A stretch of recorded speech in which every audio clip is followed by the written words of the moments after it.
Welcome. If you want to connect fake AirPods Pro to your iPhone 10, at the first you have to open charging case of these AirPods. Next you have to move to the settings. We have to enter for the Bluetooth, and of course we have to turn on Bluetooth. After that we have to wait until this AirPods pops on the screen. If it is not going to happen, we have to rotate our device, our case, then click and hold this button until it blinks a few times on the white color, then it turns to the green, and after that they will pops. But as you can see, in my case they are here, so I am already ready to connect them. So just simply tap here,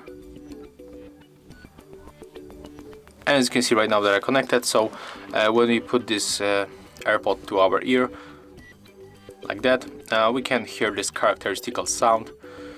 So as you can see, it's very easy. I hope that I help you. If I do, leave thumbs ups, comments, and subscribe to our channel. See ya!